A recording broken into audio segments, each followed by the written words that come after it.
Welcome to the Lord GH channel and welcome to our final part on episode 12 on general negligence. In our previous parts 1 to 3, we studied 3 elements you need to prove to be successful in an action for general negligence. Today we are looking at the available defenses in general negligence. The defenses are 2. Let's look at them. 1. The first defense is contributory negligence. In Ghana, the law on contributory negligence could be found in Part 1 of the Civil Liability Act 1963, Act 176. See Section 1, Subsection 1 of Act 176. In Jones and Lavox Quarries Limited, Lord Denning explained this defense as: although contributory negligence does not depend on a duty of care, it does depend on foreseeability. Just as actionable negligence requires the foreseeability of harm to others, so contributory negligence requires the foreseeability of harm to oneself. A person is guilty of contributory negligence if he ought reasonably to have foreseen that if he did not act as a reasonable, prudent man, he might hurt himself, and in his reckonings, he must take into account the possibility of others being careless. Once negligence is proved, then no matter whether it is actionable negligence or contributory negligence, the person who is guilty of it must bear his proper share of responsibility for the consequences. The consequences do not depend on foreseeability, but on causation. The question in every case is, what faults were there which caused the damage? Was his fault one of them? It all comes to this. If a man carelessly rides on a vehicle in a dangerous position and subsequently there is a collision in which his injuries are made worse by reason of his position than they otherwise would have been, then his damage is partly the result of his own fault, and the damages recoverable by him fall to be reduced accordingly. In Owens and Brimwell, Watkin J. held that a person who accepted a lift in a car might be guilty of contributory negligence if either he knew that the driver had consumed alcohol in such quantity as was likely to impair to a dangerous degree the driver's capacity to drive properly and safely, or knowing that he would be giving a lift in the car accompanied the driver on a bout of drinking, which had the effects eventually of affecting the passenger's clear thought and perception, that the probabilities were that at the time the plaintiff accepted the lift home, his powers of thought and perception were affected by drink. That if the plaintiff was so affected by drink, he should have foreseen the danger of accepting a lift in the defendant's car, and therefore, although the defendant had to take the greater responsibility, the plaintiff had been guilty of contributing negligence, and the amount of damages would be reduced by 20%. He concluded by saying that there is widespread and weighty authority for the proposition that a passenger may be guilty of contributory negligence if he rides with the driver of a car whom he knows has consumed alcohol in such quantity as is likely to impair to a dangerous degree that driver's capacity to drive properly and safely.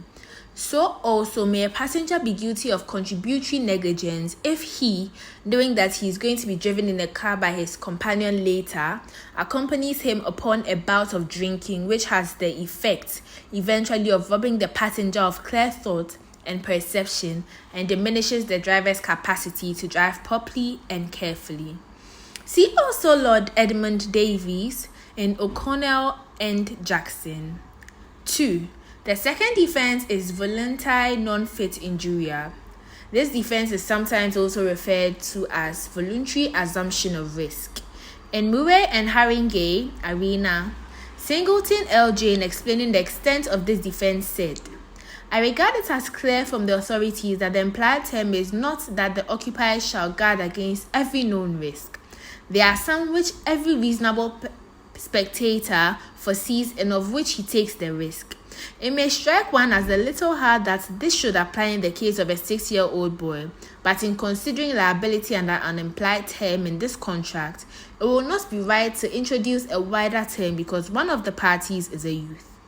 The implied term is to take reasonable care, and in measuring that one must have regard to the reasonable man or spectator, and the duty arising under it does not involve an obligation to protect against a danger incident to the entertainment in which any reasonable spectator foresees and of which he takes the risk.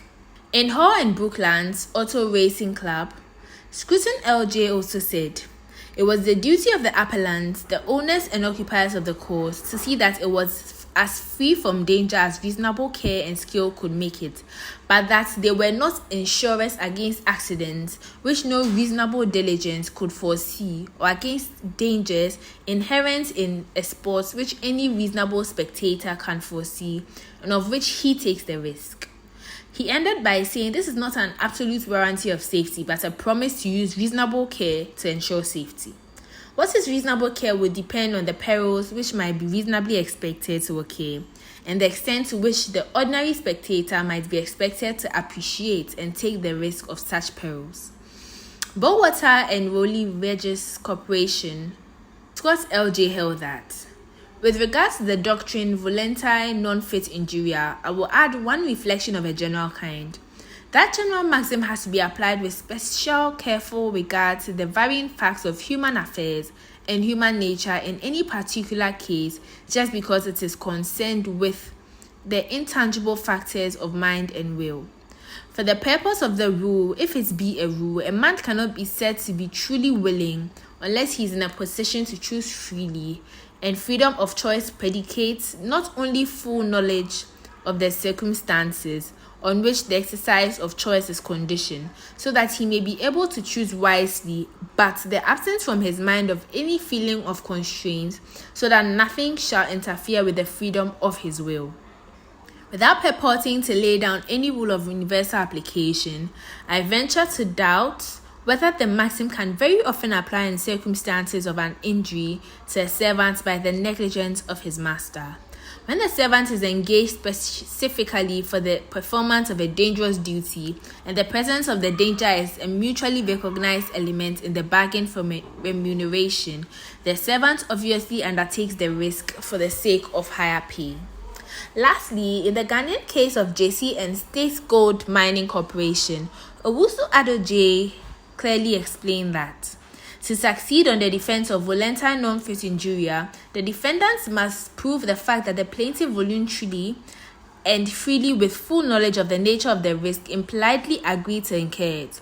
He added that to be successful, there has to be evidence whatsoever to support the contention that the plaintiff, having full knowledge of the nature and extent of the risk involved, consented to it, or that the plaintiff was guilty of conduct which permitted the negligent manner in which the defendant's driver drove the vehicle, or that there was any evidence of acquiescence on the part of the plaintiff.